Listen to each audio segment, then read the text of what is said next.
Welcome and thank you for watching. In this video, I will be cleaning up a little around the pillar of stone and around the entrance of the under cellar. And I will be telling you about 2 visits I had in the past couple of days.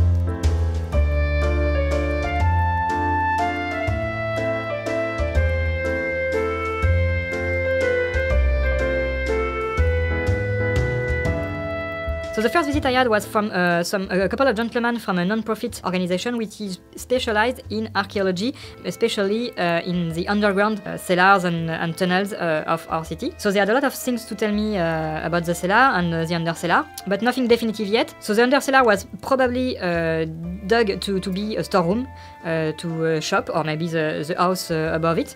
They wanted to store foodstuff, coal, wood, and things like that. That was something that was quite common in this city around the 13th century, because the rock underneath the cellar is quite easy to dig, but it's still quite strong. It's really a good rock to be digging extra room into. One other thing is that they wanted to do a 3D scan of the cellar and all the rooms that are attached to it. So this is a great news, because I want to have a really precise 3D model, and it will be more precise with a 3D laser scanner than with photogrammetry.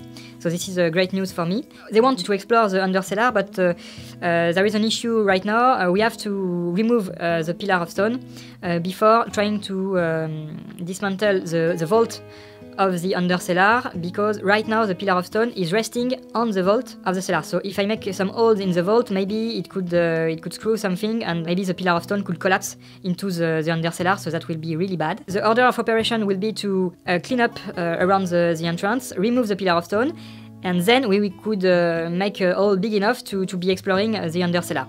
So that's the plan for now. When I was cleaning up, I realized that I wanted to remove all the topsoil, if you want, all the top dirt, and try to work from the ground of the cellar, and really try to remove all that will be useless to me afterward. I think it's better to start from a clean state and not try to circumvert all the shady stuff that was done along the years.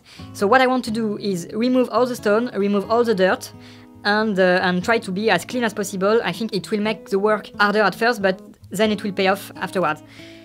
So I asked a technician from civil engineering contractors to come by and try to give me a quote to estimate how much it will cost me to remove all of that. So I'm still waiting on this quote. He told me that there was approximately 8 cubic meters of stuff to be removed. It's more than 8 tons. So that would be quite a lot of work. He estimated that it could take up to 3 to 4 days with a crew of 3 people. I wanted to have a quote so I could see if I could do it cheaper myself. So I will be able to compare that, and we'll see. So here we are at the end of this video.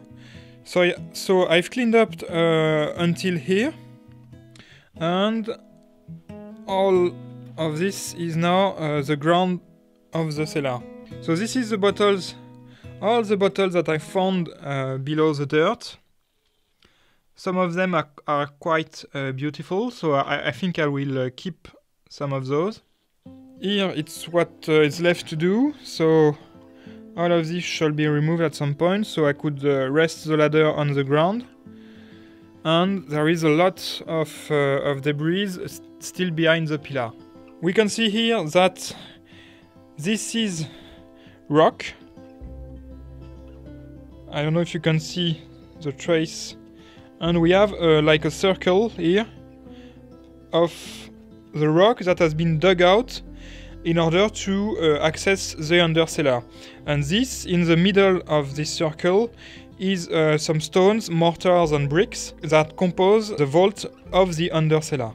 And we can see that the pillar is resting on the vault of the undercellar.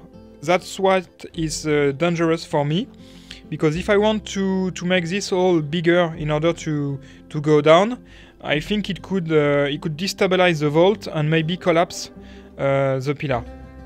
And here we can see the piles of debris that are resulting of me cleaning up this tiny area. I found a lot of shoes inside the dirt, and also some leather sheet. So I think at one point there was some shoemaker in the house, or maybe it was his shop, I don't know. But a lot of shoes are quite similar, so I found it strange. And here is the broken glass that I have sorted in those two bags, but I will need more, I think.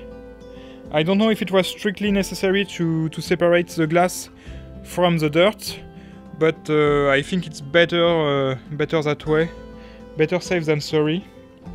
So this will be the end of this video, so I will be keeping you updated with the progress. So I'm waiting for the quote from the company. When I have it, I will be able to compare it to what it would cost me doing it by myself or maybe with some friend. And I will be keeping you updated with the scan of the cellar also.